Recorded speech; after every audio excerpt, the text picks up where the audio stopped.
আমার নাম মুসা কালিমুল্লাহ, আমি রাষ্ট্র নিযুক্ত স্টেট ডিফেন্স লয়ার। আসামি পক্ষের আইনজীবী হিসাবে আপনি এই রায়ে সন্তুষ্ট কিনা বা ন্যায় বিচার পেয়েছেন কিনা? আমি ন্যায় বিচার পেয়েছি, যেহেতু সে নিজে আত্মস্বীকৃত, সুতরাং সে অপরাধীর বিচার পেয়েছে, আমি সন্তুষ্ট। আপনারা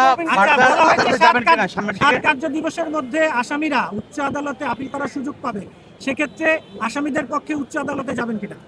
দেখেন, আমাকে আজকের দিনের জন্য নিয়োগ প্রদান করা হয়েছে। আমি আজকের দিন পর্যন্ত আমার যে দায়িত্ব, সে দায়িত্বটা পালন করেছি। আগামীতে কি হবে বাংলাদেশ সরকার এবং আসামি পক্ষ জানে, এই বিষয়ে আমি কিছু জানি না। আপনার মন্তব্যকে আদালত একটা অবজারভেশন দিয়েছে এই মামলার রায়কে ঘিরে। আচ্ছা, আদালত কি অবজারভেশন দিয়েছে? আপনার কি মনে হয় যে শিশু সুরক্ষা যে আইন আছে আমাদের দেশে, এই রায়টা ঘিরে আপনার কি মনে হয়? আমি মনে করি বাংলাদেশের ইতিহাসে একটা নজির স্থাপিত হয়েছে। মাত্র 4 কার্য দিবসে এই মামলার বিচার কার্য নিষ্পত্তি করে সরকার একটা মেসেজ দিতে চায় রাষ্ট্রের কাছে, সমাজের কাছে, মানুষের কাছে।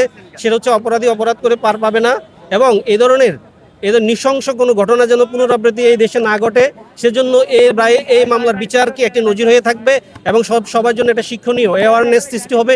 নিশ্চয় মানুষ মনে করবে যে অপরাধ করলে পার পাওয়া যাবে না। আপনি শুরু থেকে এই মামলাটা নিয়ে আসার পর আমাদের কাছে মনে হচ্ছে একটু বিব্রত মনে হয়েছে, জানি না এটা আপনার বিষয়, আপনার কথায়।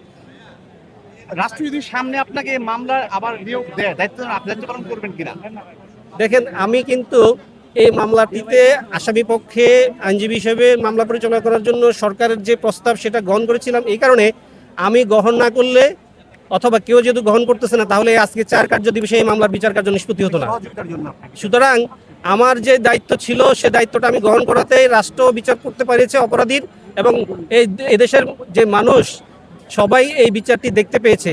যদি আমি নিযুক্ত না হতাম, অথবা রাষ্ট্র যদি কোনো আইনজীবী নিযুক্ত না করতে পারতো, এই অল্প সময়ের মধ্যে এই ধরনের একটি দুর্ধর্ষ ঘটনার, এদেশের মর্মান্তিক ঘটনার বিচার কাজ নিষ্পত্তি হতো না।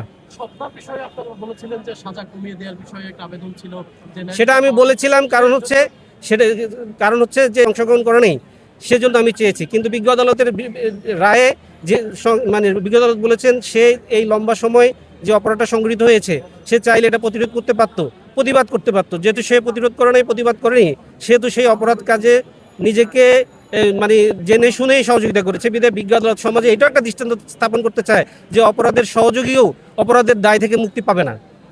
আইনজীবী, এই রায়কে আপনি কিভাবে দেখছেন? আমি এই রায়কে একটি যুগান্তকারী ইতিহাস হিসেবে দেখি। এই বাংলাদেশের ইতিহাসে এত অল্প সময়ে কোনো ধরনের মামলার বিচার কার্য নিষ্পত্তি হয়েছে বলে আমার জানা মতে নেই। সুতরাং এই রায়টি কার্যকর, এই মামলার বিচার নিষ্পত্তি হওয়ার মাধ্যমে দেশবাসী একটা মেসেজ পাবে, সেটা হচ্ছে অপরাধী অপরাধ করলে অপরাধ থেকে দায় পাবে না, এবং এই দেশের কোনো মানুষ যেন, এদেশের কোনো মা বোন যেন তার বাসায় অনিরাপদ না থাকে, নিরাপদ থাকে, এবং তারা যেন বাইরে গেলে নিরাপদে বাইরে যেতে পারে, আবার নিরাপদে যেন বাসা আসতে পারে। এটা একটা সরকার মেসেজ দিতে চাচ্ছে যে অপরাধ করলে অপরাধের দায় থেকে মুক্তি পাবে। আসামি পক্ষের হয়ে কে রায় খুশি হয়? আমি ন্যায় বিচার নিশ্চিত হয়েছে বলে মনে করি।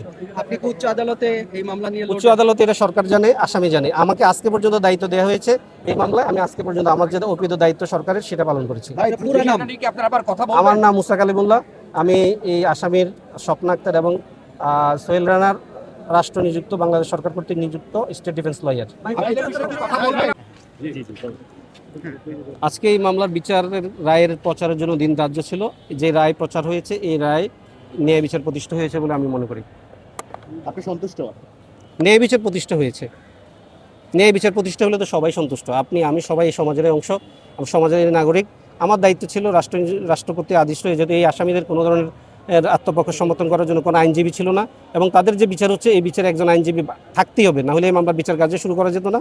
রাষ্ট্র আমাকে তাদের আত্মপক্ষ সমর্থন করে এবং রাষ্ট্রের যে উপস্থাপিত সাক্ষীদের জেরা করে এই আসামিদের পক্ষে যদি কোনো ধরনের আইনগত সুবিধা পাওয়া যায়, সেজন্য আমাকে নিয়োগ করেছে, এবং এই মামলাটি যেন দেশ এবং বিদেশে আন্তর্জাতিক মহলে এবং মানবাধিকার যেন এই আসামির লঙ্ঘন না হয়, সেজন্যই রাষ্ট্র নিয়োগ করেছে, এবং আমি চেষ্টা করেছি তার মানবাধিকার যেন লঙ্ঘন না হয়। উচ্চ আদালতে রাষ্ট্র জানে। আমার দায়িত্ব ছিল আজকে পর্যন্ত, আমি আজকে পর্যন্ত জানি। এর পরবর্তী বিষয় সরকার এবং আসামির বিষয়। আপনাকে দায়িত্ব দেয়, আপনার দায়িত্ব নেবেন কিনা এটা সময়ের বলতে পারবো, এই মুহূর্তে বলতে পারছি না। না, আমাকে আসামি তথ্য দেয়নি।